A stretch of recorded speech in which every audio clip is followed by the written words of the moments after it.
Hello बच्चों। तो आज हम नया टॉपिक लेकर आए हैं आप लोगों के लिए।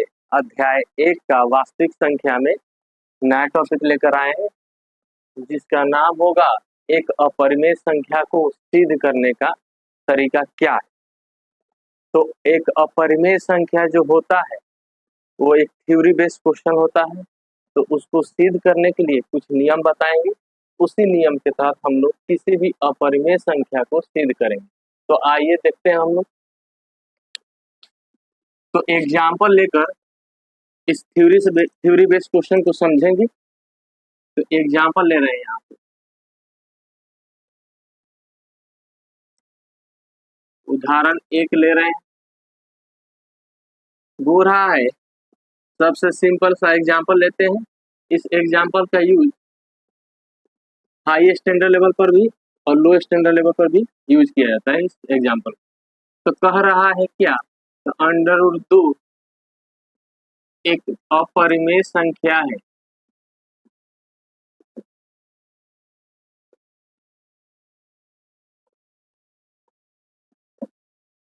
सिद्ध कर।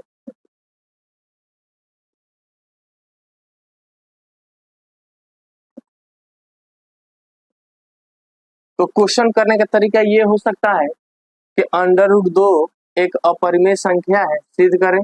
या दूसरा तरीका हो सकता है कि दर्शाइए कि अंडर रूट 2 एक अपरिमेय संख्या।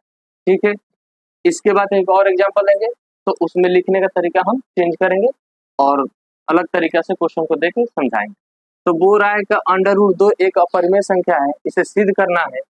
तो ये एक थ्योरी बेस्ड क्वेश्चन है, इसको सिद्ध करने का हम लोग तरीका समझेंगे कि किस तरीका से हमेशा इस सवाल को बनाना है।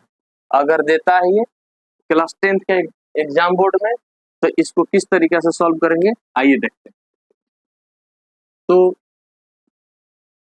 सबसे पहले लिखेंगे, जब बोलेगा कि सिद्ध करना है कि अंडर रूट 2 एक अपरिमेय संख्या है, तो इसके विपरीत उल्टा मान लेंगे कि अंडर रूट 2 एक परिमेय संख्या।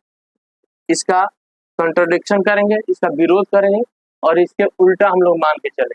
ठीक है, तो जो बोलेगा कि अपरिमेय संख्या है सिद्ध कीजिए, तो हम लोग मान के चलेंगे कि रूट 2 जो है एक अपरिमेय संख्या नहीं होती, एक परिमेय संख्या है। और फिर लास्ट में हम लोग इसको दिखाएंगे कि जो हम लोग माने थे वो गलत है और रूट 2 एक अपरिमेय संख्या। तो आइए देखते हैं। सबसे पहले लिखेंगे, माना कि अंडर रूट 2 एक परिमेय संख्या है। अंडर रूट 2 एक परिमेय संख्या है। तो अगर अंडर रूट 2 एक परिमेय संख्या है तो इसे p बटा q के रूप में लिख सकते हैं, क्योंकि परिमेय संख्या का परिभाषा कहता है कि यदि गोरा के परिमेय संख्या परिभाषा क्या कहता है कि वे संख्याएं जिसे p बटा q के रूप में लिख सकते हैं और p q क्या होना चाहिए, धनात्मक पूर्णांक संख्या होना चाहिए और q equal to not zero, तो उसे परिमेय संख्या कहेंगे। और भी सिंपल फॉर्म बता सकते हैं कि परिमेय संख्या हमेशा एक सरलतम रूप में होना चाहिए जिसमें एक के सिवा कोई भी उभयनिष्ठ गुणनखंड नहीं होना चाहिए। अब ये क्या है उभयनिष्ठ गुणनखंड? तो बोरा के ऐसा कोई परिमेय संख्या लीजिए, मान लीजिए यहाँ पे 2/3 ली। बोरा के 2/3 को क्या और सिंपल फॉर्म में लिख सकते हैं क्या? इसे काट के और छोटा कर सकते हैं, भाग लगाकर छोटा कर सकते हैं। तो देखिए यहाँ पे, यहाँ 2 है, यहाँ 3 है। तो जब भी हम लोग किसी संख्या से इसको काटते हैं तो ऊपर अंश भी कटना चाहिए और हर भी कटना चाहिए। तो बताइए कि 2/3 में एक के सिवा किसी और संख्या से भाग लगेगा ऊपर और नीचे? क्योंकि 2 से भाग लगाएंगे तो केवल ऊपर भाग लगेगा, नीचे नहीं लगेगा। और अगर 3 से भाग लगाते हैं तो केवल नीचे भाग लगेगा, ऊपर नहीं लगेगा। तो ऐसी संख्या नहीं लेना है जिससे केवल एक ही संख्या में भाग लगे, केवल ऊपर लगे नीचे नहीं लगे, या नीचे लगे ऊपर नहीं लगे, ऐसा कोई संख्या नहीं लेना। तो मात्र इसको भाग लगाने वाला केवल एक ही संख्या है और वो है 1, जिसमें ऊपर भी भाग लग सकता है, नीचे भी भाग लग सकता है।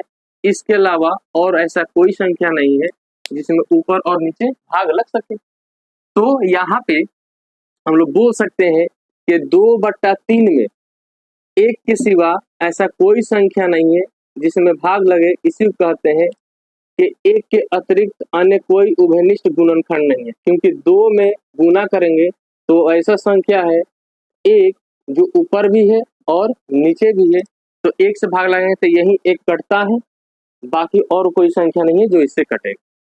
ठीक है, तो इसको बोल सकते हैं कि 2/√3 जो है सरलतम रूप में, इसे और छोटा नहीं किया जा सकता।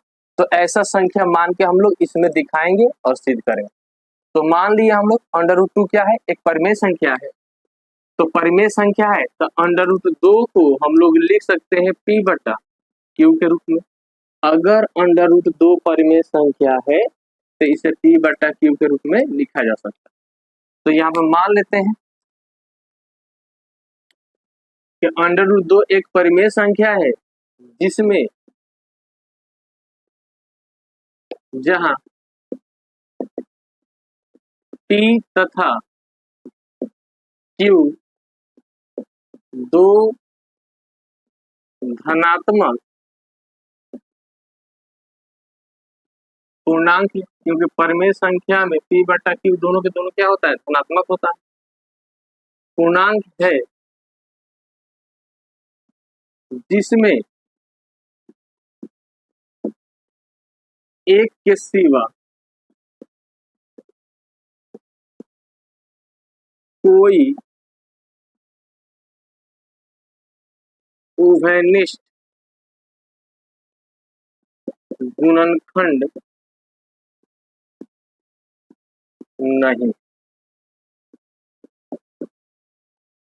तो यहाँ पे लिख सकते हैं हम लोग कि एक के सिवा कोई उभयनिष्ठ गुणनखंड नहीं है, इसलिए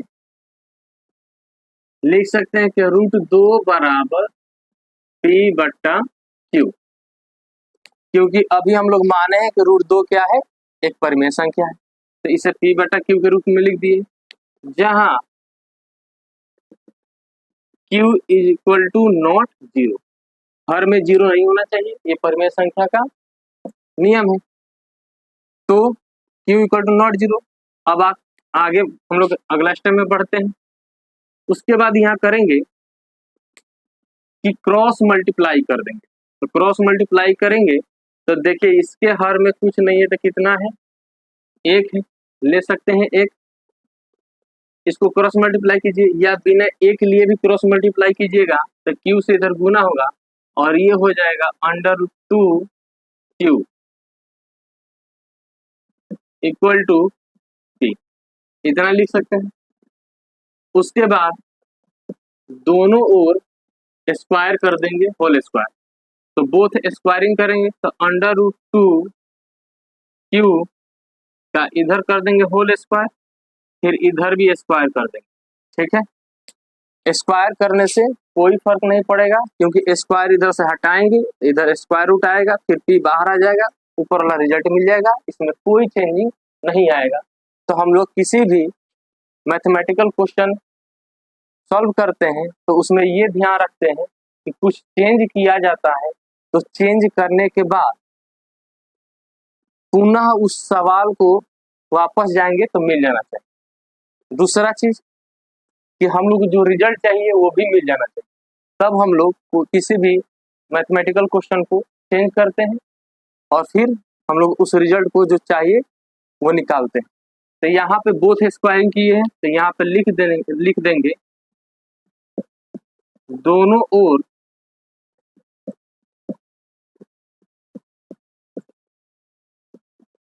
वर्ग करने पर, दोनों ओर क्या किए हैं, वर्ग किए।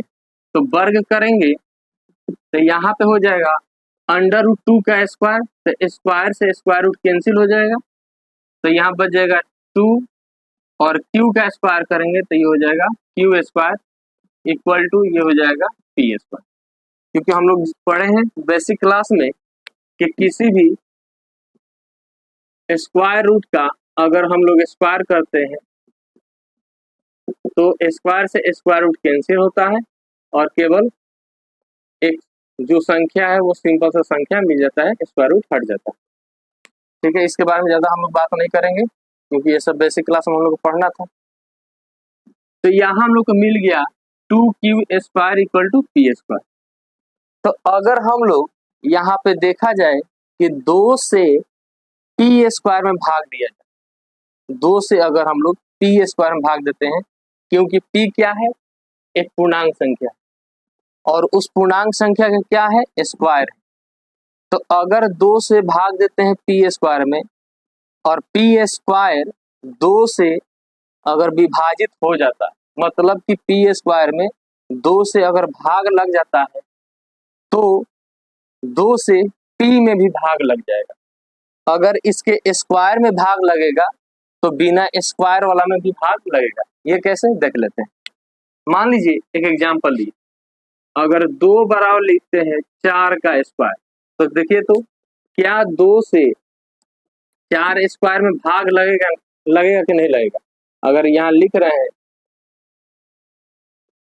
2x बराबर 4 का स्क्वायर, तो देखिए तो अगर 2 से भाग लगाते हैं 4 के स्क्वायर में, तो भाग लगेगा, क्योंकि 4 के स्क्वायर कितना होगा, तो 4 के स्क्वायर हो जाएगा 16, और यहाँ x बराबर हो जाएगा 16/2, तो भाग लग जाएगा, 2 8 16।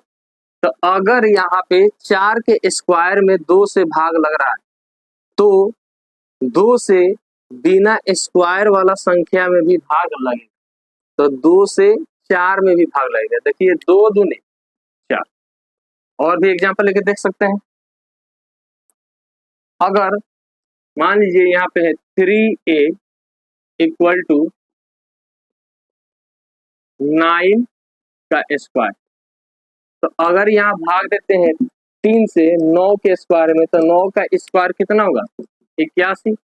81 में क्या भाग लगेगा 3 से, एकदम लगेगा।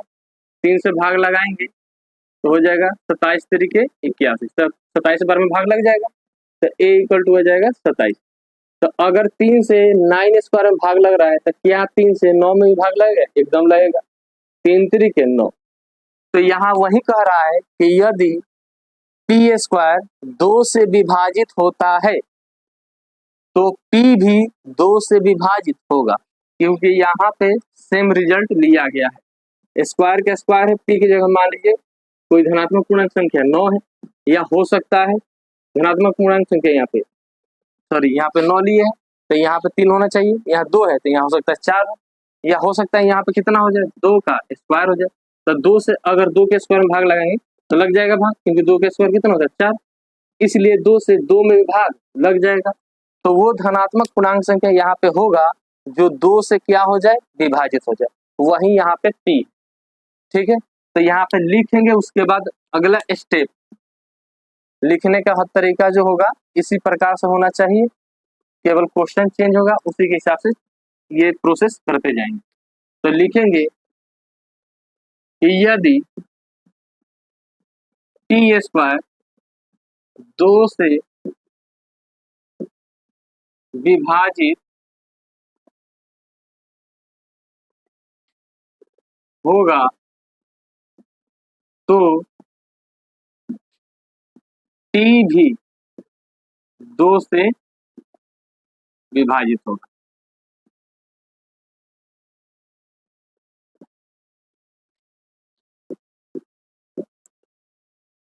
लिखेंगे यहाँ पे p² 2 से विभाजित होगा तो p भी क्या होगा, 2 से विभाजित होगा। तो अगर हम लोग 2 से p² में भाग देते हैं, यहाँ पे यदि हम लोग 2 से p² में भाग देते हैं तो विभाजित हो रहा है, इसलिए p जो सिंपल सा p जो है वो भी 2 से विभाजित हो रहा है। तो p में जब 2 से भाग लगाएंगे, p में 2 से जब भाग लगाएंगे तो कुछ ना कुछ हम लोग का भागफल आएगा यहाँ पे। वो भागफल क्या होगा, एक नंबर होगा। तो मान लेते हैं यहाँ पे वो नंबर क्या है, कोई कांस्टेंट वैल्यू k है, k से दिखा सकते हैं, c से दिखा सकते हैं, d से दिखा सकते हैं, a से दिखा सकते हैं। तो मान लीजिए 2 से भाग लगाए p में, तो भाग लग रहा है, और मान लीजिए भागफल कितना आया k, तो यहाँ पे लिख सकते हैं, इसलिए जिसमें भाग लगा रहे हैं, किसमें लगा रहे हैं, p में, तो p में जब भाग लगाएंगे तो लिख सकते हैं कि P इक्वल टू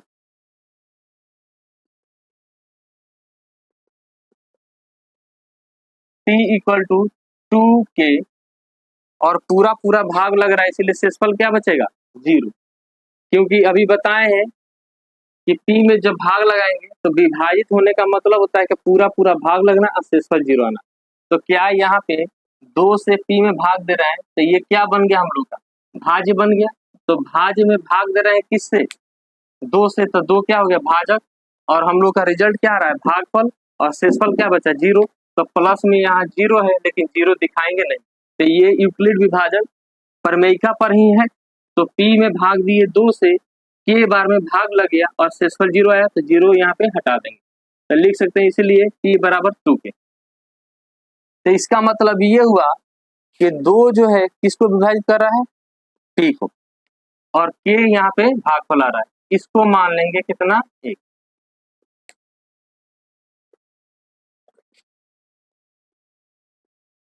सॉरी, इसको एक काम करते हैं, इसको आप लोग 1 मान लेंगे, आप लोग मान लीजिए, इसको मानेंगे हम लोग 2।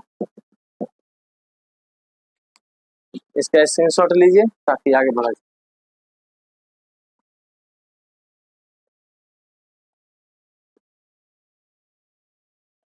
तो चलिए आइए देखते हैं।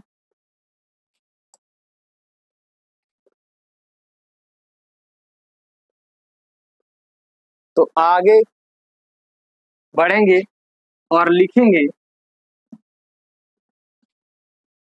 2 का मान 1 में रखने पर, यहाँ से 2 का मान उठाएंगे और 1 में रखेंगे, तो कहाँ रखेंगे? तो जहां P है वहीं पे उठा के 2 समीकरण 2 का मान उठा के रखेंगे। तो P बराबर कितना है? 2 के। इसको उठा के कहाँ पुट कर देंगे? P के जगह। तो ये हो जाएगा 2q² बराबर, P की जगह 2 के रखेंगे तो हो जाएगा 2k का होल स्क्वायर, और इसको सॉल्व करेंगे तो यहाँ पे आ जाएगा 2q² बराबर 4k²। क्या 2 से 4 में भाग लग जाएगा? तो काट देंगे इसको 2 बार में, और अगला स्टेप में लिख देंगे इसलिए q² बराबर 2k²। अब यहाँ पे 2 से भाग लग रहा था किसमें? p² में। अब यहाँ पे 2 से भाग लग रहा है किसमें? q² में। यानी कि हम लोग जो माने थे इससे पहले, उसी प्रकार से यहाँ पर भी सेम मानेंगे और इसी प्रकार से यहाँ पे लिखेंगे जो अभी स्टेप में लिखे फर्स्ट वाला। तो लिखेंगे यदि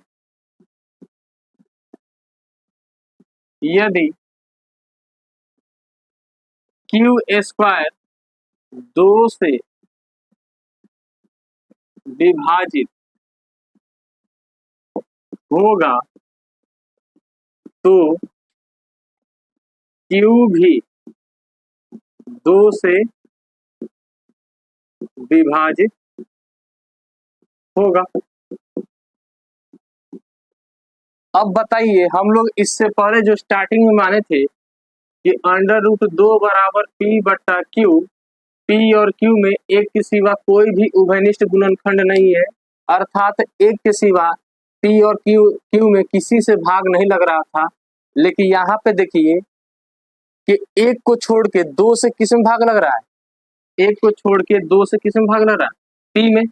तो यहाँ पे एक के जगह क्या आ गया? एक से जो भाग लगा रहे थे P और Q में, इसको छोड़ के बोल रहे थे कि किसी से भाग नहीं लगेगा, लेकिन यहाँ तो P में किससे भाग लग रहा है? 2 से। और यहाँ भी देखिए Q में किससे भाग लग रहा है? 2 से। यानी कि जो हम लोग माने थे कि एक के सिवा किसी से भाग नहीं लगेगा, वो गलत हो गया। यहाँ पे P और Q में 2 से भी भाग लग रहा है, तो जो हम लोग माने हैं वो हमारा माना हुआ क्या हो गया? गलत हो गया। ये विरोध कर रहा है। ये तो बोल रहा था कि P/Q एक सरलतम रूप में है जो कि हम लोग लिए थे, और एक के सिवा इसमें किसी से भाग नहीं लगेगा, लेकिन हम लोग जो मान के चल रहे हैं एक को छोड़ के 2 से भी भाग लग रहा है। तो जो हम लोग माने हैं वो हमारा माना हुआ था गलत हो गया। तो यहाँ पे वो लिखेंगे रिजल्ट को,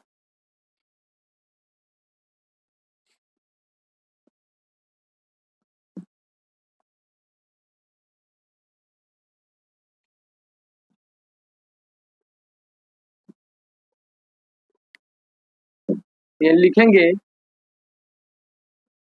हमारा माना हुआ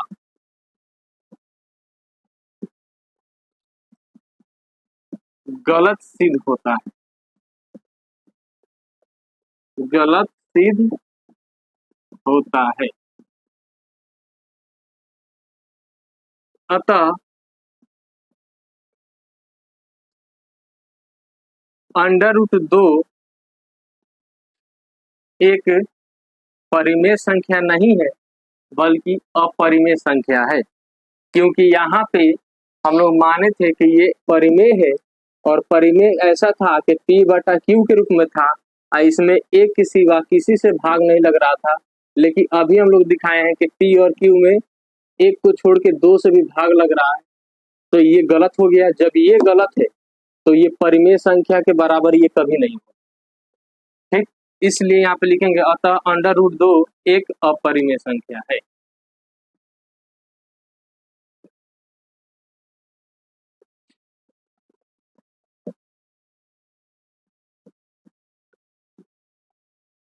तो बच्चों इस प्रकार से इस क्वेश्चन को बनाना है, थ्योरी बेस्ड क्वेश्चन होता है, इसको इस तरीके से सॉल्व करना पड़ेगा।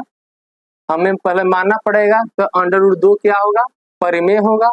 परिमेय ऐसा लेना है कि एक के सिवा किसी से विभाजित नहीं हो, फिर उसको दिखा देंगे कि जो माने थे एक को छोड़ के दो से भी यहाँ पे विभाजित हो रहा है, उसी प्रकार से कोई और रहेगा अंडर रूट 2 के जगह, तो वहां पे 2 को छोड़ के 3 से विभाजित होगा, तो वो भी हमारा माना हुआ क्या हो जाएगा, गलत हो जाएगा। और इस प्रकार से हम लोग छोटा सा शॉर्ट फॉर्म में लिखेंगे कि हमारा जो माना हुआ है वो गलत होता है, गलत सिद्ध होता है, और दिखा देंगे कि अंडर रूट 2 एक अपरिमेय संख्या है, परिमेय संख्या नहीं। तो इस प्रकार से इस सवाल को बनाना है। तो इसका स्क्रीनशॉट ले लीजिए, फिर आगे हम लोग बात करते हैं। चलिए आइए,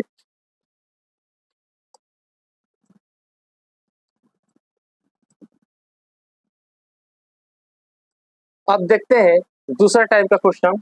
अगर हम लोग का बाट्टा में दे देता है, उदाहरण 2 देखते हैं।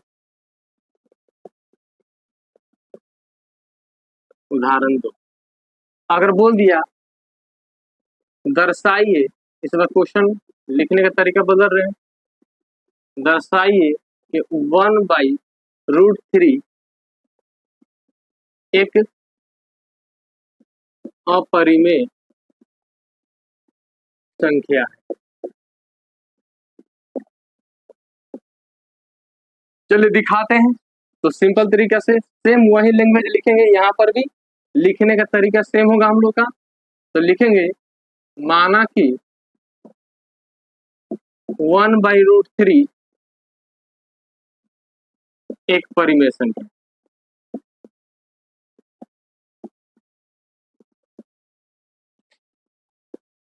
जहां P तथा Q, P Q मान रहा है, कहीं A और B भी मान सकते हैं, किताब में भी A B दे देता है, जो चाहेंगे यहाँ पे मान सकते हैं। तो यहाँ पे लिख सकते हैं, अब P Q की जगह A B लेके देखते हैं, जहां A तथा B दो धनात्मक पूर्णांक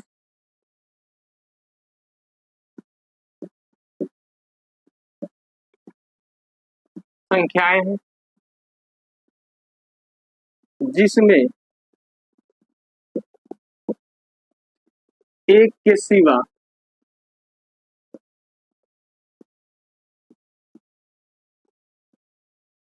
कोई उभयनिष्ठ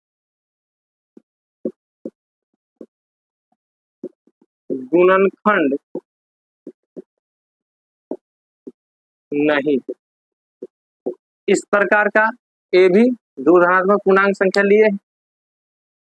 तो यहाँ पे एक सिवा कोई उभयनिष्ठ गुणनखंड नहीं होना चाहिए ए और बी में, यानी कि ए बट्टा बी को जब परिमेय के रूप में लिखेंगे तो एक को छोड़ के किसी और से इसमें भाग नहीं होना चाहिए, ये सरलतम रूप में होना चाहिए।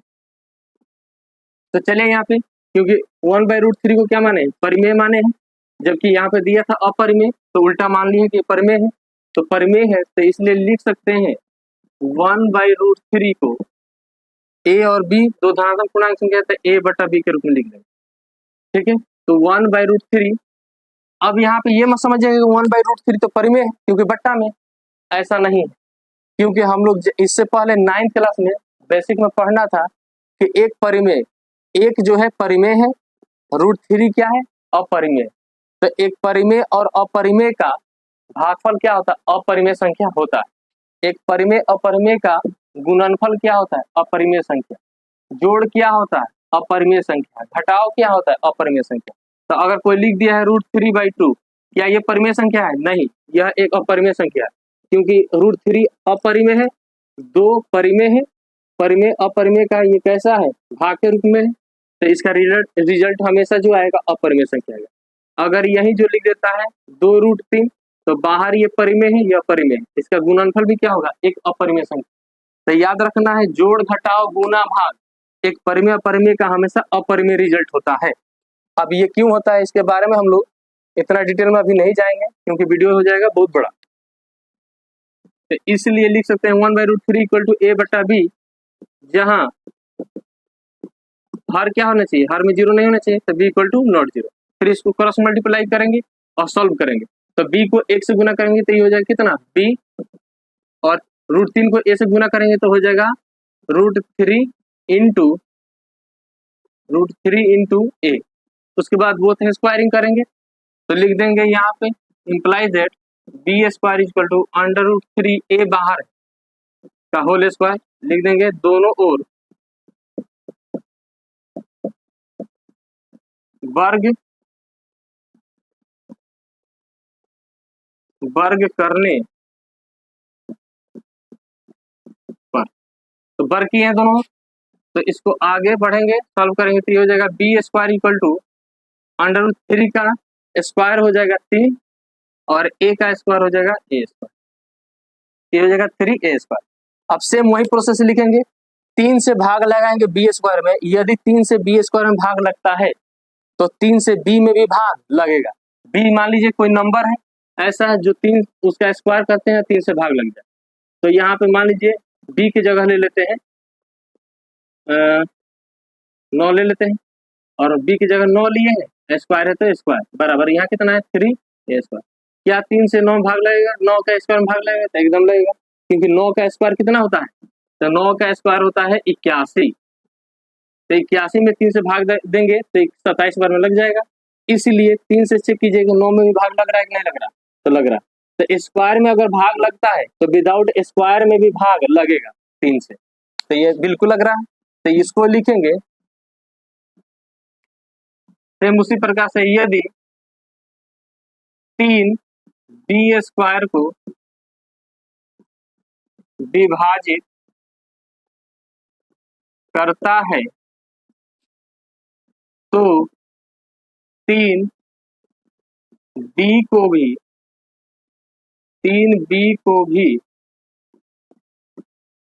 विभाजित करेगा, इस प्रकार से लिखेंगे। तो इसका स्क्रीनशॉट लीजिए आप लोग, ताकि आगे लिखा जाए इसके बारे में।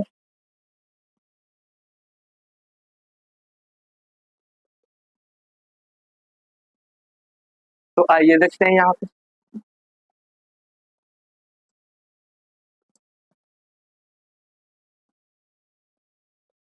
और इसका नाम दे देंगे हम लोग 1।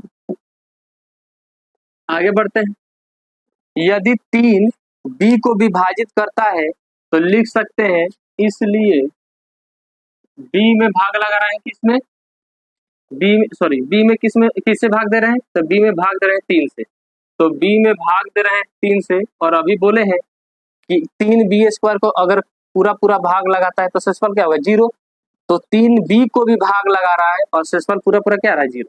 तो 3 में मान लीजिए b से भाग दिए और मेरा कुछ भागफल आ रहा है, मान लीजिए c, तो यहाँ पे रिजल्ट आएगा b और कट के कितना आ जाएगा, 0, तो शेषफल क्या हो गया, 0। तो लिख सकते हैं क्योंकि ये भाज्य है, तो यहाँ पे यूक्लिड विभाजन प्रमेय से b बराबर हो जाएगा भाजक गुने भागफल और जोड़ शेषफल क्या है, 0 है, तो 0 को दिखाएंगे नहीं, यहाँ से हटा देंगे, तो b बराबर कितना हो जाएगा 3c, इसका नाम देंगे 2 और लिखेंगे सेम उसी प्रकार से 2 का मान 1 में रखने पर, तो रखते हैं 2 क्या है, 2 है b स्क्वायर बराबर 3a स्क्वायर, तो चलिए b की जगह कितना रखना हम लोग को 3c रखना है, तो b कहाँ है, यहाँ है, तो b की जगह रखेंगे 3c, स्क्वायर है तो इसका होल स्क्वायर, बराबर में कितना है 3a स्क्वायर, तो यहाँ लिखेंगे 3a स्क्वायर। चलिए इसको सॉल्व करते हैं, तो 3 का स्क्वायर हो जाएगा 9c स्क्वायर इक्वल टू यहाँ हो जाएगा 3a स्क्वायर, 3 से 9 में विभाजित करेंगे, भाग लगाएंगे तो 3 से 9 में भाग लगाएंगे कितने बार में, 3 बार में, और आगे बढ़ेंगे तो हो जाएगा 3c square equal to a square.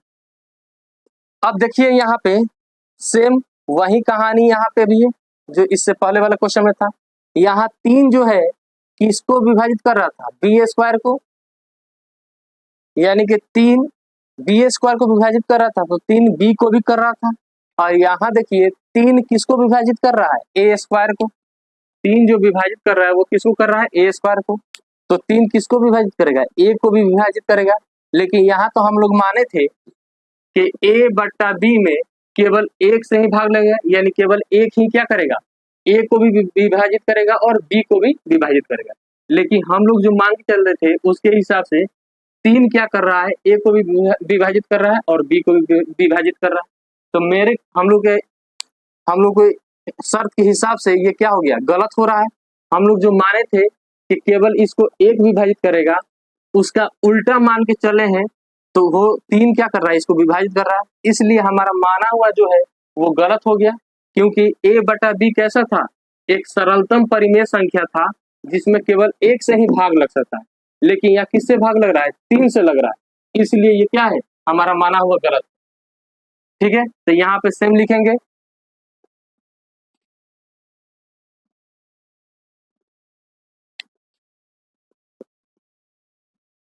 हमारा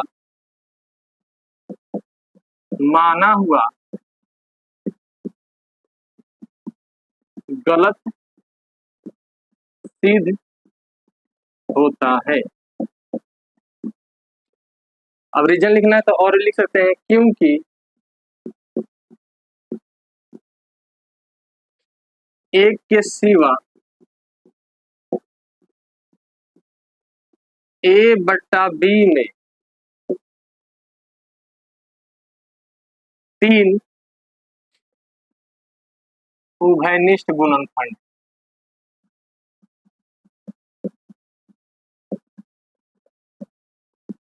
जो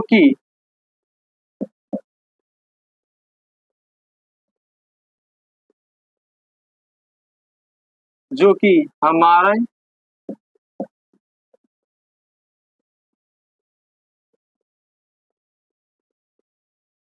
जो कि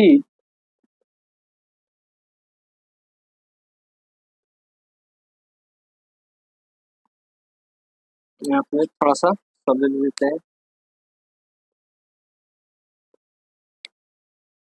जो कि विरोध करता है, जो कि विरोधाभास लिख देंगे, जो कि विरोधाभास उत्पन्न करता है।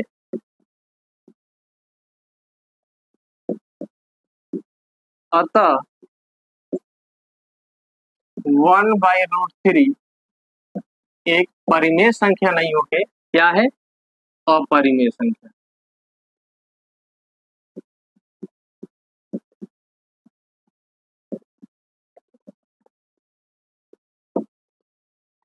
हो गया बच्चों, तो इस प्रकार से हम लोग को अपरिमेय संख्या को सिद्ध करना है, जो कि अभी बता चुके हैं हम कि ये एक थ्योरी बेस्ड क्वेश्चन होता है, इसको सॉल्व करने का यही तरीका होता है और कोई इसका शॉर्ट फॉर्म नहीं है, तो इस प्रकार से अगर आता है तो हम लोग को हल करना है।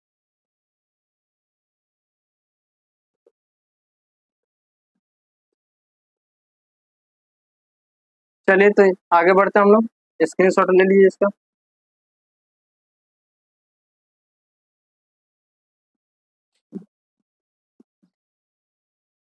अब एक तीसरा टाइप का क्वेश्चन बता देते हैं। तीसरा टाइप ये हो सकता है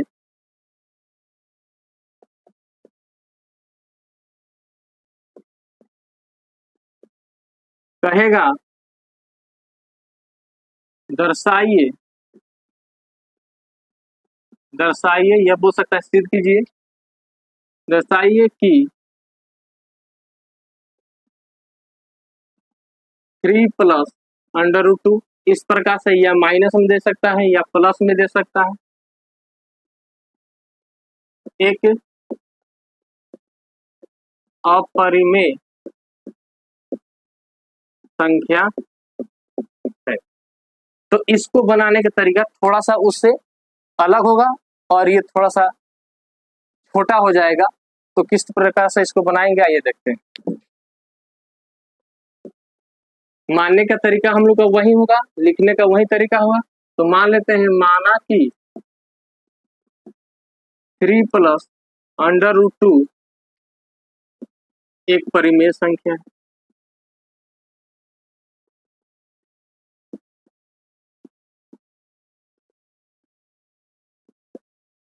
जहां ए तथा बी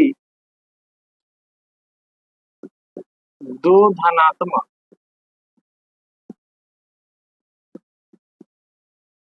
पूर्णांक संख्याएं हैं, जिसमें एक के सिवा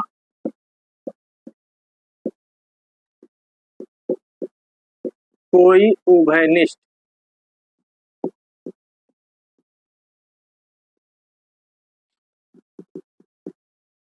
गुणनखंड नहीं। इसलिए लिख सकते हैं हम लोग 3 प्लस अंडर रूट 2 को, क्योंकि परिमेय माने हैं इसलिए लिख सकते हैं a बट्टा b, b equal to not b. अब इसको सॉल्व करेंगे तो b से मल्टीप्लाई कर देंगे, क्रॉस मल्टीप्लाई इधर, तो ये हो जाएगा b into 3 plus under root 2 और इधर a अकेले बच जाएगा। फिर इसका क्रॉस मल्टीप्लाई करेंगे तो हो जाएगा 3b plus under root 2b equal to a। फिर आगे सॉल्व करेंगे तो ये हो जाएगा under root 2b equal to a minus 3b। अब यहाँ पे देखेंगे हम लोग कि b से इसमें गुना है, अब यहाँ ला के भाग लगा देंगे तो यहाँ हो जाएगा हम लोग का under root 2 equal to a minus 3b बट्टा में b। अब बताइए यहाँ पे कि a और b क्या माने थे, अभी हम लोग a b माने थे दो धनात्मक पूर्णांक संख्या, और बोले थे कि जब इसमें a बट्टा b में भाग देंगे तो एक को छोड़ के और किसी से भाग नहीं लगेगा। लेकिन क्या ऐसा यहाँ पे पॉसिबल है? देखिए तो अगर यहाँ पे a कोई नंबर लेते हैं तो कोई तो ऐसा नंबर a होगा और कोई तो ऐसा नंबर b होगा जिसका घटाव करने पर और उसी b से भाग देने पर वो क्या आ जाए, एक ऐसा नंबर आ जाए जो कि एक के सिवा दूसरा नंबर से भाग लग जाए। मान लीजिए एक एग्जांपल ले रहे हैं यहाँ पे, एक जगह मान लीजिए 9 लिए, माइनस b की जगह ले लेते हैं 3, सॉरी 3 तो ऑलरेडी है, b की जगह ले लेते हैं यहाँ पर भी 3 और नीचे भी ले लेते हैं 3। अब बताइए 9 माइनस 9 बट्टा 3 कितना आएगा, 0 बट्टा 3। क्या यहाँ पे एक को छोड़ के एक के अतिरिक्त यहाँ 3 से भाग नहीं लग रहा है? बिल्कुल लग रहा है। इसलिए हम लोग का माना हुआ यहाँ पे क्या हो गया, गलत हो गया। जो हम लोग माने थे कि एक को छोड़ के किसी और से भाग नहीं लगेगा, लेकिन यहाँ पे एक को छोड़ के किससे भाग लग रहा है, 3 से। इसलिए हम जो मान के चले थे कि ये परिमेय है, इसका विरोध करके ये अपरिमेय को दिखा रहा है कि अगर अंडर रूट 2 परिमेय होता तो एक के सिवा किसी से भाग नहीं लगता। अगर 3 प्लस अंडर रूट 2 परिमेय होता तो a बट्टा b भी परिमेय होगा क्योंकि इसके बराबर है। अगर इसमें एक के सिवा किसी से भाग नहीं लग रहा है तो इसमें भी नहीं लगना चाहिए। लेकिन यहाँ देखिए तो एक के सिवा किससे भाग लग रहा है, 3 से। इसका मतलब इसमें भी किससे भाग लगेगा, 3 से। तो हम जो माने थे वो तो गलत हो गया। यहाँ पे इसलिए लिख देंगे सीधा सीधा, ज्यादा कहानी यहाँ पे नहीं लिखना हम लोग को, लिख देंगे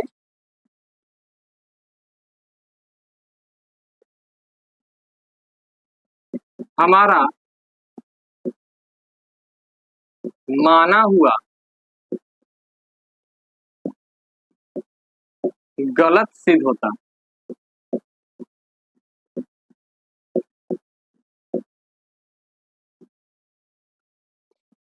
अतः 3 प्लस अंडर रूट 2 एक परिमेय संख्या नहीं है, बल्कि क्या है, अपरिमेय संख्या है।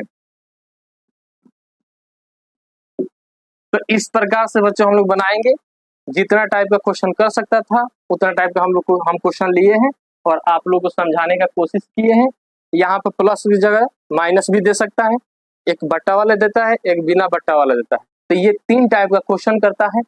तो आप लोग इस चीज को रिवीजन कीजिए, अगर समझ में नहीं आ रहा है तो इसको दोबारा देखिए और फिर आप लोग खुद से क्वेश्चन को सॉल्व करने का कोशिश कीजिए। तो इसका स्क्रीनशॉट ले लीजिए आप लोग। चलिए, तो आज के लिए इतना ही, फिर हम लोग नेक्स्ट टॉपिक के साथ नेक्स्ट क्लास में बात करते हैं। तब तक के लिए आप लोग को बेस्ट ऑफ लक।